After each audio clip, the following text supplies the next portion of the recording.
Magandang araw mga kapaymos! Welcome back ulit sa ating cooking channel.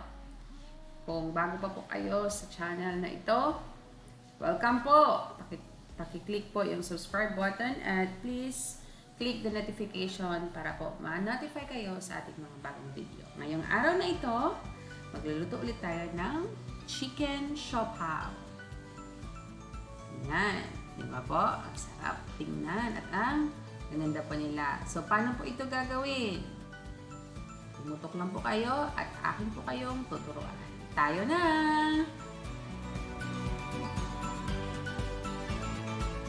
Yan. Sa bao po na yan, naglagay po ako ng sugar, warm water, yes. At pinaalsa ko po siya for about 5 minutes. Yan po yung kanyang. Then, in a bowl, naglagay po ako ng 3 cups all-purpose flour, pinch of salt. Yan, yung pinaalsa ko pong yes, nilagay ko. Hinalo ko po dyan sa ating flour. Okay lang pong haluin para makombine po lahat ng ingredients na nilagay ko. Then, atin na siyang masahin for 10 minutes. Masahin natin. Kailangan po talagang masahin natin siya para po maganda at soft yung ating siopao. Hindi po siya mahirap masahin mga kapaymos kasi po soft po yung dough natin. Hindi siya okay lang po sa kamay. Ganda po siya, parang naglalaro lang tayo. Ayan. At kapag maganda po yung masa natin, magdo-double in size po yung ating dough. Okay, sa ating bowl po, naglagay po ako ng kaunting oil. At pahiran ko din po ng oil ang ating siopao dough. At tinakpan ko po siya ng plastic cling wrap. Pwede din po kayong gumamit ng tela or any cotton cloth po para takpan siya. Katapos po niyan, natakpan ko ng plastic, pinusukan ko po siya ng barbecue stick para po makaginhawa po yung ating siopao dough. Yan. Set aside natin siya at alsay natin siya for about 1 hour. Sa aking cooking pan, naglagay po ako ng oil, 2 tablespoons of oil. Gawa po tayo ng chicken filling natin. Yung ilalagay natin sa loob ng ating siopao. Salt, kailangan natin ay salt, pepper, shredded chicken. Na-steam na po siya, steamed chicken na po siya. Water, and onion dice. Atin na simulan. Mag-isa po tayo ng onion dice sa ating mainit na kawali na with oil. Ayan, atin lang haluin hanggang maluto yung ating onion. Tapos, atin ilagay yung ating shredded steamed chicken. Ayan.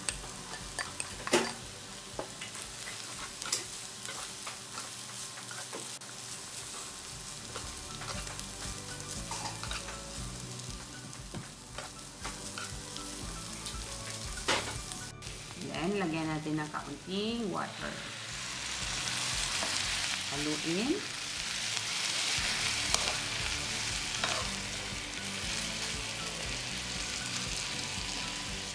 Lagay ng pepper. Salt. At ating haluin ulit. Then, maglalagay din ako ng 2 tablespoons of soy sauce.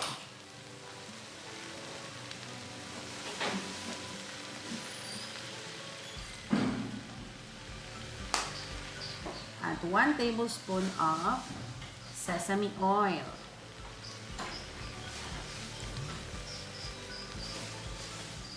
Napakasimple lang po yung ingredients natin mga kapaymos. Yan. Kasi easy at affordable lang po na makita natin sa loob ng ating bahay. Ayan, lagyan natin yung remaining water natin. So, gumamit po ako ng 1/4 cup water. Ayan. Then, atin siyang i-simmer for 5 minutes. After 5 minutes, ayan, luto na yung ating chicken, yung ating filling para sa ating siopao. Ayan, atin lang siyang iset aside at palamigin. Puntahan natin yung ating siopao dough. Ayan, tingnan nyo po mga kapaimos. Ang ganda po. Ayan, nag-double in size na po siya. So, atin lang siyang kunin dyan at ating ilagay sa ating kneading surface. So, naglagay pa ako ng flour para hindi po siya didikit. Ayan. Nagawa po tayo ng log. Ayan. Tapos, kuha tayo ng pabilog na dough.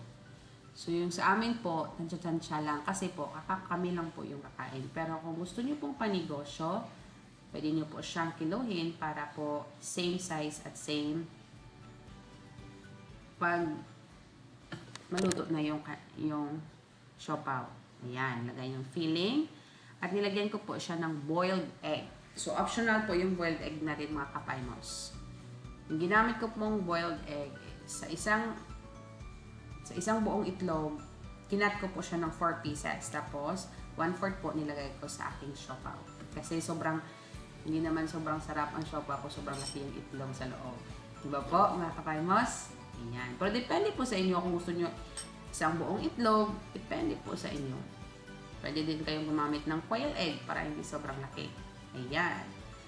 I-seal natin siya ng ayan. Kailangan po natin i-seal siya ng sigurado para hindi po siya bubuka kapag mag-steam na tayo mamaya. Ayan. Tapos na tayong maglagay ng filling sa ating siopao. Atin na siyang i-steam.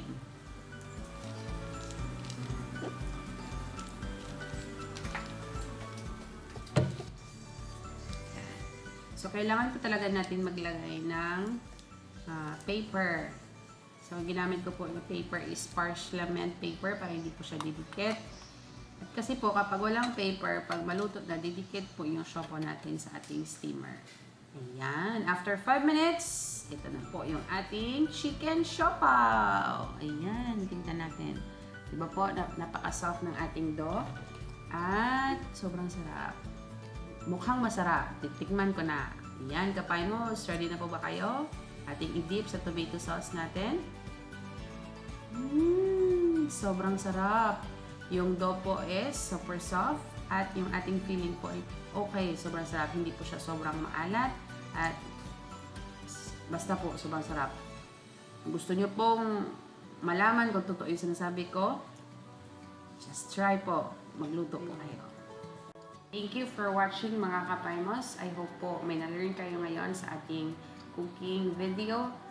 Please subscribe at hit the notification button dahil marami pa po ako ituturo sa inyo na cooking videos na affordable at easy to. Salamat at bye-bye for now.